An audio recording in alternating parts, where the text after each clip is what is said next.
xibaar yu wér te wóor ca tàng-tàng ba abonnez-vous pour ngeen di mën di jot suñuy vidéo. dal leen ak jàmm seen chaîne bi di Buzz 221 HD kii di Ardo Gningue di akub activiste bu kenn dootul présenté ci réew mi di Sénégal ginnaaw ba Abass Fall amale woon benn postu Facebook daal di wax que ne ci réewu Sénégal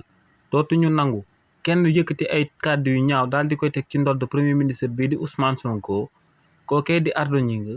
ngir tontu kookee di Abass Fall dafa jëloon ay kàddu yu ñaaw a ñaaw daal di koy teg ci ndodd premier ministre bii di Ousmane Sonko waaye tamit daal di koy teg ci ndodd kookee di Abass Fall daal di koy publier ci page Facebook am.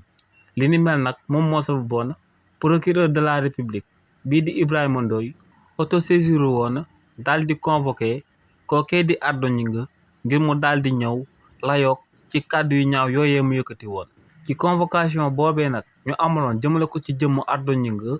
ñu ëpp ci journaliste yi dañoo foogoon que ne kookee di Ardo Gningue samedi la waroon a dem daal di uyu ci convocation boobee. li ni mel moom moo sabab samedi bi ñu génn ginnaaw ba kookee di Ardo Gningue demul woon daal di uyu ci convocation boobee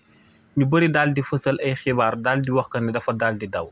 waaye nag si li ni mel ndekete yoo convocation boobee tey la woon kookee di Ardo Gningue nag tey ginnaaw ba mu demee daal di uyu waa division des investigations criminelles ginnaaw ba ko waa cybercriminalité convoqué woon daal dinañ koy mujj placé en garde à vue di ko toppee propos contraires aux bonnes mœurs waaye tamit di ko toppee diffusion de fausses nouvelles. donc kookee di Ardo Gningue tey dina daal di passé guddeem gu njëkk ci biir kaso ba ndax ginnaaw bañ ko dégloo ba noppi daal dinañ koy mujj placé en garde à vue. xibaar yu wér te wóor ca tàng-tàng ba abonnez-vous pour ngeen di mën di jot suñuy vidéo.